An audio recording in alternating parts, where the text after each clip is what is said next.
चकमा issues भी काफ़ी एक वेक्स इशू है इन कॉन्टेक्स्ट से अरुणाचल प्रदेश, क्योंकि उन लोगों को जो वहाँ पे भारत सरकार ने जो वहाँ पे रेफ्यूज दिया तो with proper identification and proper location का साथ में उन लोगों को वहाँ पे एक शरण के तौर पे वहाँ पे रखा हुआ था।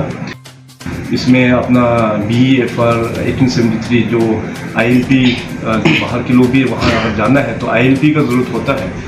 तो उस चीज़ में ये क्लियर कट है कि वहाँ पे सेटलमेंट बाहर के लोग वहाँ पे कर नहीं सकता है।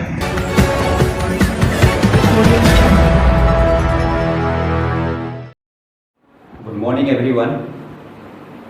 आपको ज्ञात होगा पिछले कल जो 25 जुलाई 2022 को honourable chief minister of Arunachal Pradesh Shri Pema Khandu ji के द्वारा न्यू दिल्ली में एक प्रेस वार्ता में अरुणाचल में जो वैक्स इशू है चकमा हाजोंग इशू के बारे में उन्होंने उस इशू को सॉर्ट आउट करने के लिए एक बयान दिया है और साथ में ये भी कहा है कि उन्होंने चकमा हाजोंग इशू बहुत ही पुराना इशू है और उनके जो है एक ह्यूमैनिटेरियन ग्राउंड पे उस इशू को सॉर्ट आउट करना चाहिए।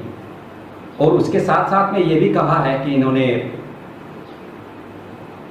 चकमा हाजोंग जो वहाँ पे दो कम्युनिटी है उनको दूसरी जगह में बसाया जाएगा। और इस स्टेटमेंट से हम लोग ये एक दुख भी आपके सामने प्रकट करना चाहते हैं कि इन्होंने इस तरह का स्टेटमेंट बहुत ही सेंसिटिव इशू है। तो पिछले 7 सालों से वहाँ पे चकमा हाजोंग लोग रह रहे हैं, उनको कहाँ पे बसाया जाएगा इस तरह का स्टेटमेंट हमारे लिए हम उसको वेलकम नहीं करते, हम उनको कंडेम करते हैं पूरी बोर्ड दोनों कम्युनिटी की तरफ से। आपको ज्ञात होगा कि 1947 में भारत का बंटवारा हुआ था। इस पाकिस्तान पे चकमा समाज के चकमा कम्युनिटी के लोग कुछ लोग यहाँ ये भारत में रह रहे थे और कुछ लोग इस पाकिस्तान में रह रहे थे।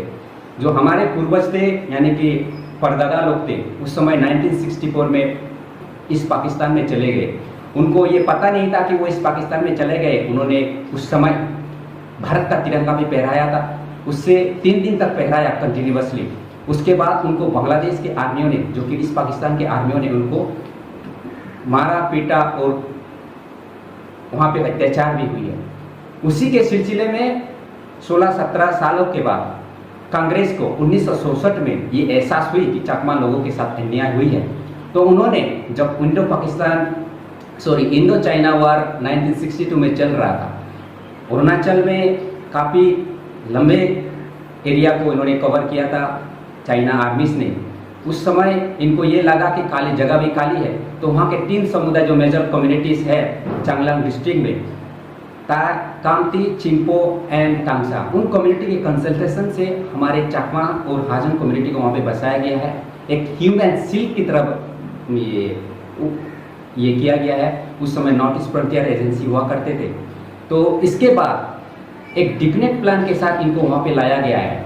उसके बाद 50 सालों के बाद भी अगर इस तरह का स्टेटमेंट आता है कि यहाँ पे आप लोग को नहीं रखाया जाएगा, वो बहुत अन्याय होगा दोनों कम्युनिटी के तरफ, दोनों कम्युनिटी पर। और साथ साथ में ये भी कहना चाहते हैं कि जो चकमा और हाजोंग को लाया गया है वो डिफिनेट प्लान के साथ लाया गया है। और 1947 में जो अन्याय हुआ है उन अन्याय को भरपाई करने के लिए कांग्रेस सरकार ने लाई है। और मुझे लगता है अगर इस समय 60 सालों के बाद भाजपा सरकार जो केंद्र में है और स्टेट में है, चकमा लोगों को और अभी जो जिस जगह से है उस जगह से दूसरी जगह में बसाते हैं दोनों कम्युनिटी को, ये बहुत बड़ा अन्याय होगा। और भाजपा सरकार और केंद्र में, क्योंकि राज्य और सेंट्रल में दोनों सरकारें हैं, जो चकमा और हाजोंग कम्युनिटी पे अन्याय होगी।